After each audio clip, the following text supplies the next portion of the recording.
ক্ষেত্র বিশেষে গোষ্ঠী পরিবার এগুলাকে প্রাধান্য দিয়ে আগাইলে এ দেশ তো আগাবে না। আমরা তো সবাই মিলে চাই যে দেশটা এগিয়ে যাক। সরকারের 2 মাসে যে সমস্ত কার্যকলাপ বেসিক জায়গাগুলোতে হাত দেওয়া হয়েছে, প্রত্যেকটা জায়গায় জনগণের আকাঙ্ক্ষার বিপক্ষে চলে গেছে। আমরা টাইম কনস্ট্রেইনের কারণে 133টা অধ্যাদেশ যেগুলো ছিল এর মধ্য থেকে যেগুলো বিল আকারে এসেছে এবং যেগুলো ল্যাপসেস হয়ে গেছে, সেগুলাতে আমরা আমাদের অধিকার পুরোপুরি পাইনি, কারণ সময়ের সীমাবদ্ধতা ছিল। সেই ক্ষেত্রে ইচ্ছায় হোক অনিচ্ছায় হোক আমাদেরকে এই প্রক্রিয়ার মধ্যেই থাকতে হয়েছে। তো এখন সেরকম কোনো প্রেক্ষাপট ছিল না। এই 2টা বিলের ক্ষেত্রে আমাদের অধিকার কিন্তু খর্ব হলো। খণ্ডন আপনার চেয়ার থেকে আপনি করলেন, খণ্ডনটা কিন্তু আপনার হাতেই হলো। 2 নম্বর হচ্ছে, উনি যথার্থ বলেছেন, যোগ্য লোকদেরকে যোগ্য জায়গায় স্পেস করে দেওয়া দরকার। কিন্তু একটা কথা আছে যে বৃক্ষ তোমার পরিচয় কি, ফলে আমার পরিচয়। দিনটা কেমন যাবে, মর্নিং শোজ দ্য ডে।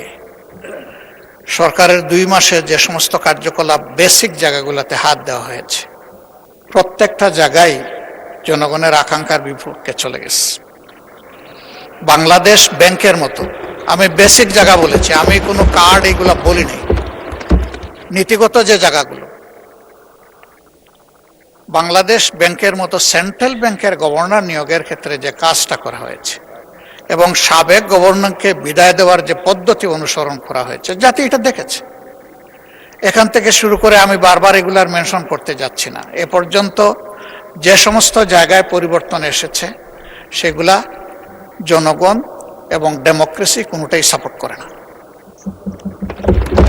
এমনকি খেলার মাঠটা পর্যন্ত আমরা উন্মুক্ত রাখতে পারলাম না, ওখানেও গিয়ে আমরা ঝাঁপাইয়ে পড়লাম। তাহলে যেটা মাননীয় মন্ত্রী বললেন যে যোগ্য লোকদেরকে যোগ্য জায়গায় না দিলে দেশ আগাবে কিভাবে, তো এইভাবে যদি যোগ্যতা সিলেকশন হয়, আমার প্রশ্ন, দেশ আগাবে কিভাবে?